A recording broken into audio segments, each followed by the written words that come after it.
Uma primeira emissão, como é o caso desta, tem de cumprir certas regras. 27 de maio de 2004. Há precisamente 20 anos, o E2 era emitido pela primeira vez. Naquela altura, a RTP2 ainda se chamava 2 e abria pela primeira vez as portas do mundo da televisão a um conjunto de universidades num espaço ousado e inovador. Um autêntico laboratório virado para o mundo, onde os estudantes podiam ver as suas ideias ganhar vida e ter uma experiência próxima à realidade do mercado de trabalho. Este era o Espaço Universidades, casa do E2 durante os seus primeiros anos. Quem via aquele primeiro episódio jamais pensaria que 2 décadas depois aqui estaríamos para celebrar esta que é a escola dentro da escola. Sinceramente achava que iam ter um espaço de vida mais curto, mas ainda bem que ao fim de 20 anos continuam a existir. Nem eu, nem me parece que alguém tenha ousado pensar que o E2 teria e ainda está no ar há 20 anos seguidos. A RTP2 nessa altura chamava-se 2 e era um canal que foi feito por opção da RTP na altura, naquilo que nós chamávamos uma parceria com a sociedade civil. Portanto, uma série de instituições e uma série de entidades que estavam ligadas à sociedade civil, que não estavam diretamente ligadas à estação de televisão, eram chamadas a fazer um protocolo de colaboração com a 2, exatamente para permitir o acesso à televisão pública de vozes de fora do espectro normal que habitavam a programação da RTP. Nós, desde a primeira hora, dissemos sim e fomos parceiros até hoje e com o sucesso que está à vista. Eu sempre tive a esperança que fosse possível que esta ideia de abrir a televisão à sociedade civil desse frutos e que alguns sobrevivessem. Claramente, alguns não tinham condições técnicas e condições de funcionamento que permitissem essa situação. Mas neste caso concreto, comecei a pensar, bom, há aqui alguns que vão viver para além do tempo que o formato do canal sobreviver.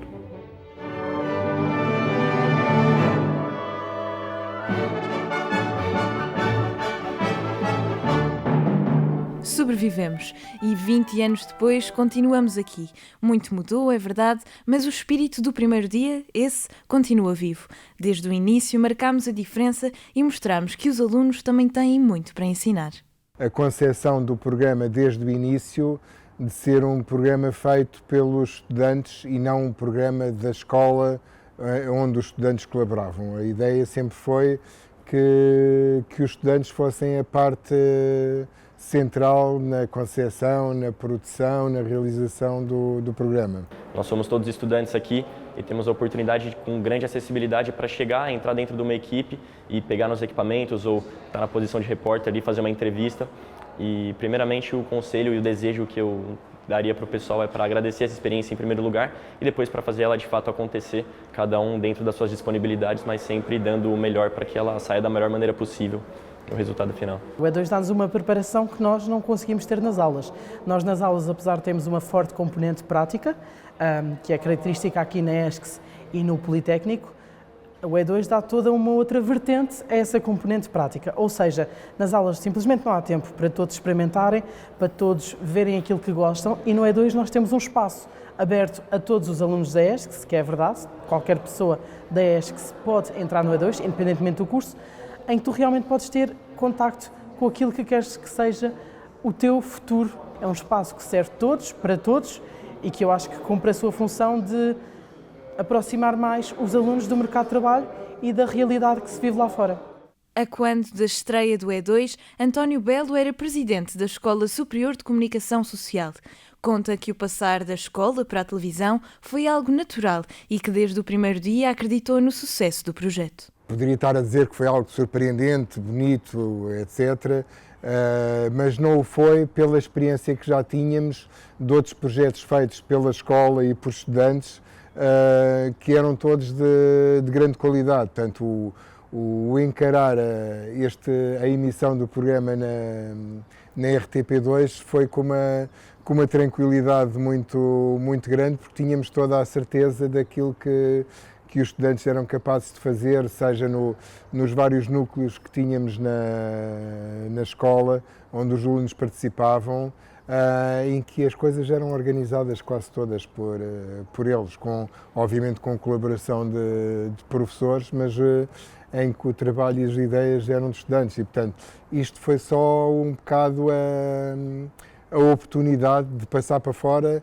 aquilo que os estudantes já faziam aqui dentro da escola. É muito diferente fazer um trabalho de escola que é visto num universo muito limitado ou fazer um trabalho que depois é difundido num canal nacional, que tem uma audiência que cobre todo o país e que é visto por muitíssimo mais pessoas. E isso obriga as próprias pessoas, as próprias equipas e as próprias escolas que estão envolvidas a trabalharem de outra forma e a olharem para si próprias de outra forma e a olharem para o que fazem com um sentido autocrítico diferente.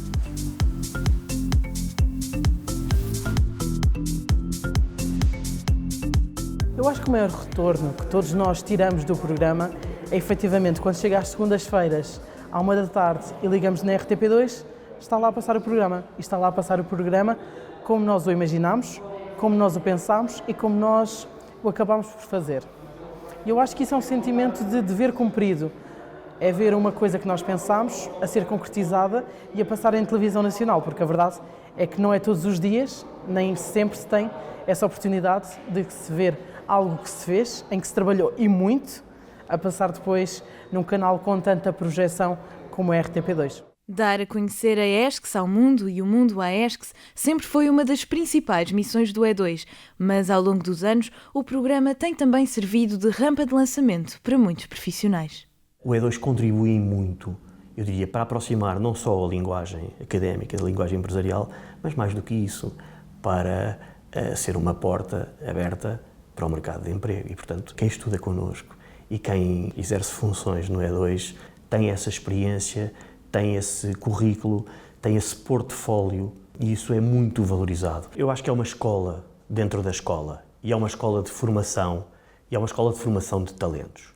Eu não posso deixar de dizer isto, estando aqui na presidência já há alguns anos e já há alguns mandatos, que cada vez que trago convidados à escola, o E2 é um ponto muito falado, ou seja, é um espaço onde paramos para ver o que fazemos e onde mostramos o que fazemos e muito elogiado quando as pessoas se dão conta do que é que o projeto significa, quantos alunos é que se empenham nele e, sobretudo, o impacto que tem. Portanto, não é invulgar os estrangeiros dizerem o quê? Semanalmente, na televisão nacional, e ficam uma cara de espanto, mas como é que é possível uma escola de ensino superior ter esta marca, ter esta presença, ter este projeto? E isso dá-nos também um alento especial. Aquilo que se sentia como um indicador da qualidade e da utilidade do programa era ver os vossos colegas que trabalharam no programa, vê-los a transitar para o mercado de trabalho, seja para os diversos canais de televisão, seja depois em termos de empresas de comunicação, e ver o modo como eles facilmente ganhavam destaque e relevo, o que só demonstrava a importância deste projeto para aquilo que é o objetivo principal da escola, que é formar profissionais e formar pessoas. As pessoas, professores e alunos. Ao longo dos anos foram vários aqueles que deixaram a sua marca no programa de uma forma ou de outra.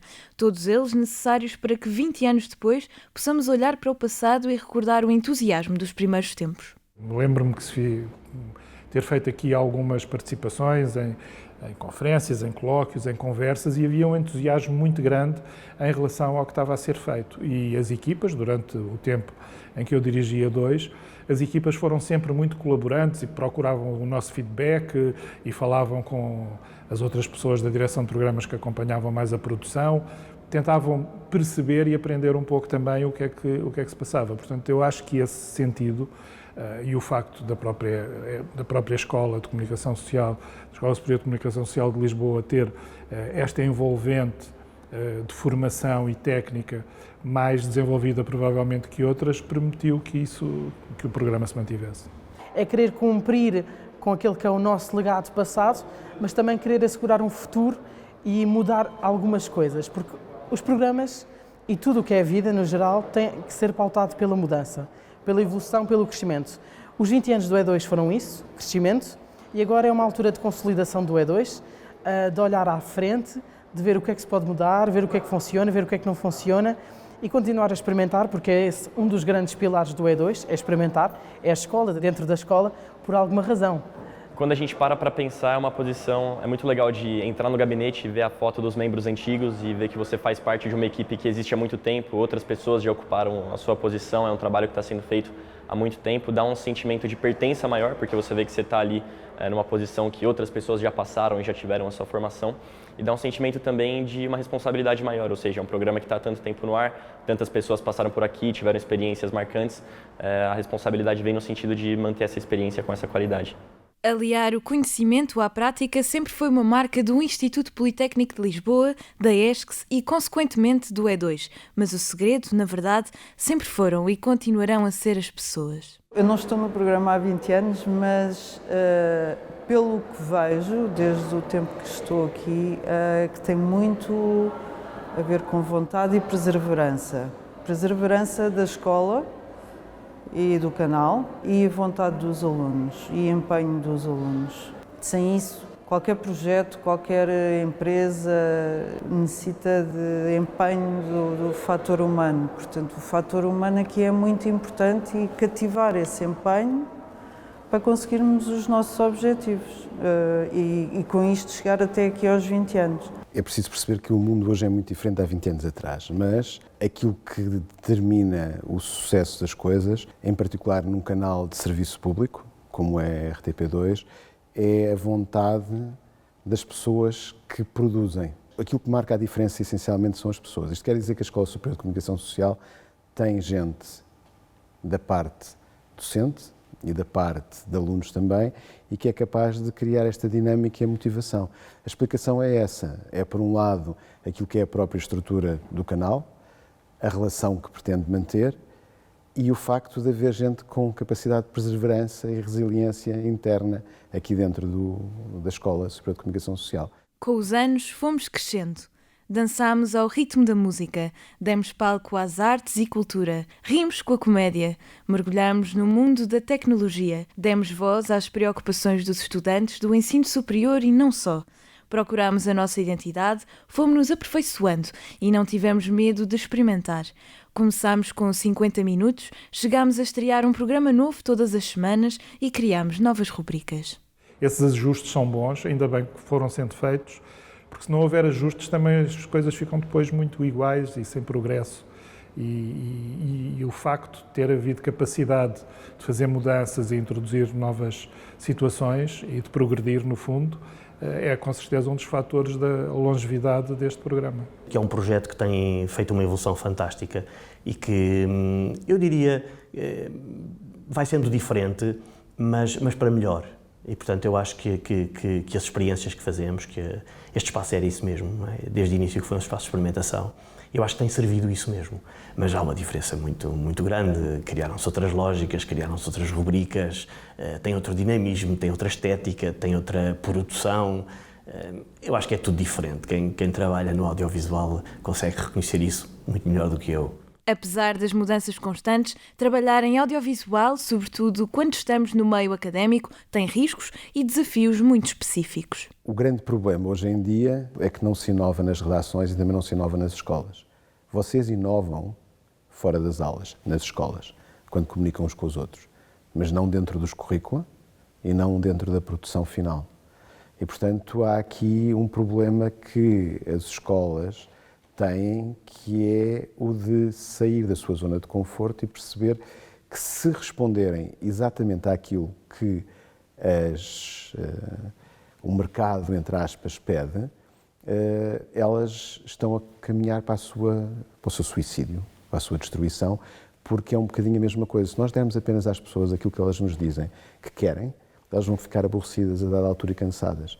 A ideia é sempre surpreendê-las, fazer coisas diferentes. Todos os projetos começam com criatividade. Sem a criatividade, seremos iguais a outros todos. E, efetivamente, um programa que é feito numa escola superior deve estar a adivinhar o panorama audiovisual. Deveria estar a acompanhar, deve estar a ser pioneiro até, de certa forma. Portanto, esta liberdade acho que deve caminhar de encontro à criatividade dos alunos e à inovação também, sermos inovadores, fazermos diferente, ouvi-los, ouvir os jovens são eles que estão a receber informação e a forma como recebem, o que é que os cativa, de que forma é que podemos ir de encontro a eles. Isto porque esse é o nosso público-alvo, os jovens, portanto é importante ouvi-los e é muito importante dialogar à criatividade. Portanto, criatividade e liberdade para mim caminham de mãos dadas. Criatividade, inovação e espírito de mudança. Mas será apenas uma questão de pedir a quem faz ou haverá outras razões mais ou menos decisivas nesse processo? Não é preciso fazer muito, porque o mercado de trabalho mudou muito pouco nestes últimos 20 anos. As coisas continuam a ser, e a razão para isso não tem a ver pelo facto das pessoas que trabalham na comunicação social não quererem inovar, tem a ver com a estrutura das empresas, e isso é verdade quer para as privadas, quer para as de serviço público, em que aquilo que se tem essencialmente é a busca das audiências que já vêem televisão. Há 20 anos atrás eu dizia televisão e a ideia que as pessoas tinham todas numa sala de aula, por exemplo, seria a mesma. Hoje em dia nós dizemos televisão e aquilo que cada um de nós pensa sobre o que isso quer dizer é muito diferente. E, portanto, eu acho que aqui não é necessário mudar muita coisa se continuarmos a ir atrás das audiências. O grande desafio são os públicos, ou seja, como é que se imaginam os públicos? Continua a haver espaço para a televisão, esse espaço é cada vez mais reduzido. Numa altura em que o digital e a televisão coexistem na comunicação, já não chega a olhar para o passado. Torna-se imperativo ir mais além e acompanhar a mudança na comunicação para assumir a liderança. Eu acho que é um futuro que não depende só de nós e quer dizer, não posso olhar só para mim e só para dentro da escola, não é? É um futuro que depende também da RTP2, mas isso é só uma das vertentes do projeto, que porventura nestes 20 anos foi a maior.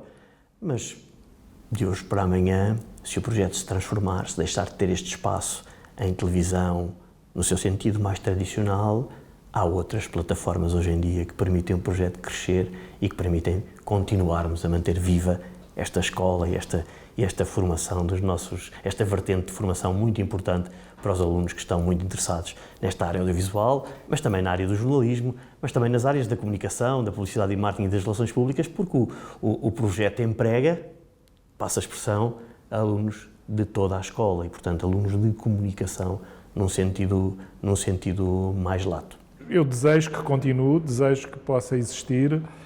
Esperemos que quem está à frente dos destinos da RTP e na parte do governo, que é o acionista da RTP, o Estado é o acionista da RTP, que tenha tutela, que haja abertura e força suficiente para impulsionar este tipo de parcerias.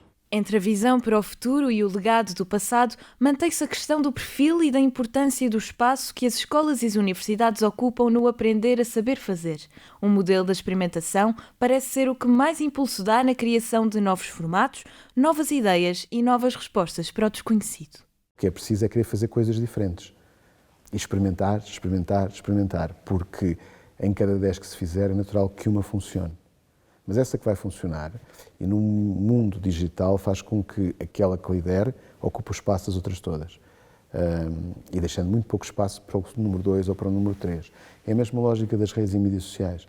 Elas ocupam o espaço e depois os outros têm muita dificuldade em chegar lá. Portanto, o futuro do E2 é continuar a fazer coisas para a televisão, mas ser capaz de, em simultâneo, ter uma presença nos outros sítios todos onde as pessoas estão. Porque as pessoas não estão já na televisão e, portanto, é importante lá estar, mas não é suficiente para chegar até às pessoas. E se não tivermos espaços para experimentar, também não vamos conseguir mudar nem criar novos públicos, porque os públicos estão aqui, nós imaginamos-los, e só depois é que eles se transformam em audiências quando as coisas funcionam. Mas sem imaginação não há forma de chegar a lado nenhum e, portanto, não é dizer imaginação ao poder, mas não há poder sem imaginação também. Mais do que futuro, para quem faz o E2, o programa é presente. Se eu tivesse que definir o E2 numa palavra, seria uma aventura. Isto porquê? Nenhum episódio no E2 é igual. Há sempre coisas que correm bem, há sempre coisas que correm mal, e desde logo pelos temas, as abordagens são sempre diferentes. É preciso uma grande capacidade de ajuste, por isso desde logo cada episódio é uma aventura por si só. E não só uma aventura no sentido de cada episódio, mas também uma aventura ao longo do tempo, porque eu entrei no E2 no ano passado, quando estava no meu primeiro ano, e comecei por ser redator, normal, depois passei a ser coordenador do repórter ESCS, depois passei a ser coordenador do repórter E2 e agora sou chefe de redação. Por isso, mais que uma aventura até, acho que é um bocadinho uma evolução e até mesmo um crescimento de todos os alunos que fazem parte dele e que acabam por contribuir para o sucesso do programa. Na minha visão, então, numa palavra, o E2 é um desafio. Um desafio não no sentido ruim da palavra, mas no sentido bom, ou seja, no sentido em que a gente aqui dentro supera vários obstáculos, várias propostas de trabalho que às vezes a gente acha que não vai conseguir dar conta, mas a gente consegue superar e depois dá aquele gostinho bom no final, quando a gente vê o episódio no ar e fala, bom, realmente conseguimos passar por esse obstáculo, então acho que descreveria como um desafio, no melhor sentido da palavra. Promissor. Promissor porque é um programa que traz, daqui saem grandes profissionais, não é? Nós vemos que há 20 anos alguns estão muito bem no mundo do jornalismo, bem colocados, bem realizados e isto é, portanto, oferece aqui uma oportunidade aos alunos que fazem parte do E2 de terem um futuro nesta área, terem um futuro de se ingrar nesta área. Portanto, é promissor neste sentido. É promissor no sentido do próprio talento dos alunos, eles próprios são promissores, e do próprio programa, que acho que tem ainda muito para dar.